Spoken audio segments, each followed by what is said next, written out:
Good afternoon, everybody. Shakira Ali here, coming to you this time from Atlanta, Georgia.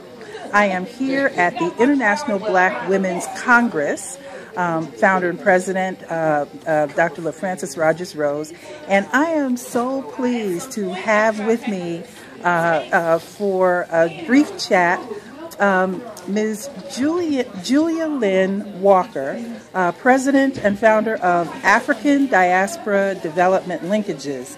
Julialynne has spent probably the last, 25, 30 years? That's correct. 30 years doing business, working around the continent of Africa, doing development work, capacity building, consulting, training, working with NGOs, and enjoying life. Yes, and just having has a wealth of knowledge, and I could not have her share with you some of the activity that she's been working in. And so, Julialynne, tell us a little. First of all, I want you to share with us what is Africa and Diaspora Development Linkages. What do you do with that company? Okay. I say it's a social entrepreneurship entity, meaning that we're about business, but we're about business that also creates some social value. We make sure that there's some growth involved, particularly for marginalized populations or people in the diaspora. So I really want to make sure, for instance, that people know about Africa, know about people, African people who are around the world in different capacities, other than some of the stereotypes that we're familiar with. Right. Okay. So one of the things that I have been really interested in knowing, because this is something that I look forward to pursuing at some point in the near future, is enterprise development opportunity for African Americans. I know a lot of African Americans have talked about going to the continent and doing business. Right. So what can you share with us about opportunities there and maybe some challenges? Okay. Well, first of all, because of how we've learned about Africa, sometimes we see it as a current situation in which we can actually rip off people. And so people go with I call it a corporate raider mentality, where they're going to go over and get rich quick because those Africans don't know as much as we do, because we're from America and therefore we can do whatever we want. And that's an unfortunate attitude. Yeah. So that's the first thing, is to make sure that when people go over, they understand that they're going to be interacting with, dealing with some very sophisticated people with all kinds of experiences that many Americans have no idea about. Okay? And number two, having clarity on where you're going, what you want to do, and who you'll be interacting with. Because I still get people who think of Africa as a continent, meaning African Americans. So I think, first of all, be sure to identify the particular country, and then take time to learn something about that country. Even when people go on a 2-week excursion, I say, if you have time to go out and shop and look for insecticide, then you have time to read a couple of articles, go on YouTube if you don't want to read, and just find out something about the environment, and don't rely on the tour operator to share information, about that country. But then also be clear when you go that it is a different environment. And because of that, you need to take time to study that particular environment, and don't expect a turnaround time of a couple of months.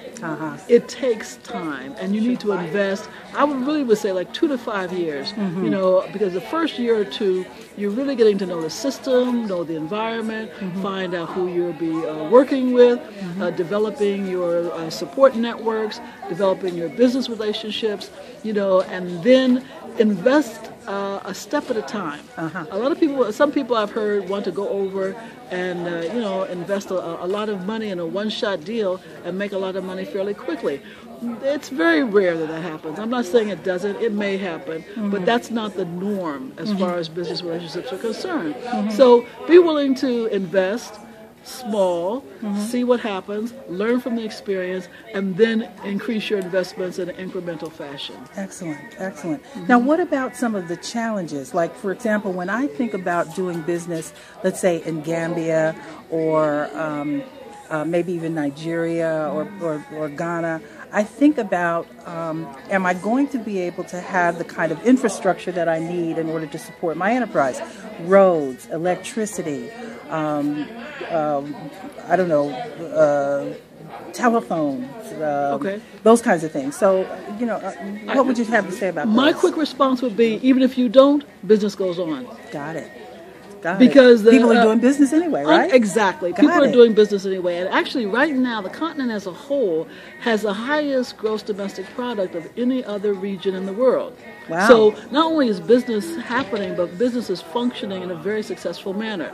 So again, and that's some of the assumptions behind your question, is what I was referring to earlier, because people have assumptions about what they need to do business, and you need to go over and investigate and find out, well, if business has been happening all along successfully up till now, then what are people doing to make it work for them within the existing constraints? Sure. And so the challenge is really not the lack of telephone, but you're understanding what people do in the absence of telephone. Yes. And then learning that.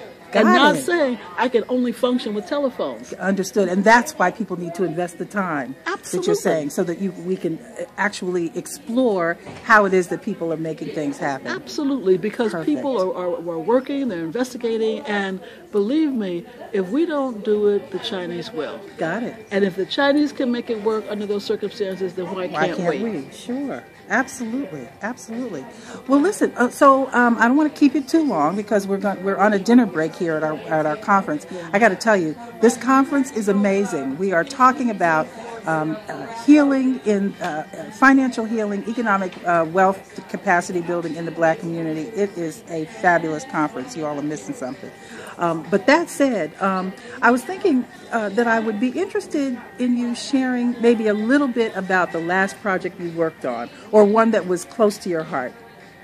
Well, the last project that I worked on was in South Africa, and it was the development of a service directory for children. And what was unique about it was that we had what we called the social worker edition, which was really the traditional volume. But we also had it on a CD-ROM, which could be distributed to NGOs, and they would have access. And then we had it on cellular technology, so that if you called a particular number, there was a drop-down menu system in 5 of the 11 South African languages, and you could type in your question and then hang up. And it would send you back resources within a 25-kilometer radius of 3 to 7 resources that would be of assistance. Ingenious. Absolutely. Ingenious. And it was just an example of how far ahead the use of cellular technology is in other parts of the world than in the U.S. It's frustrating, isn't it? It's very frustrating.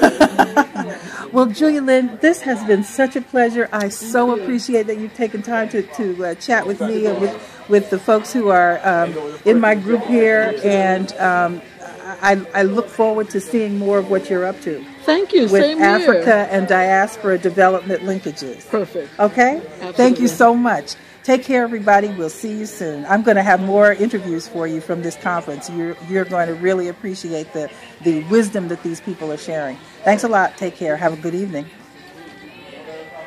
Thank you.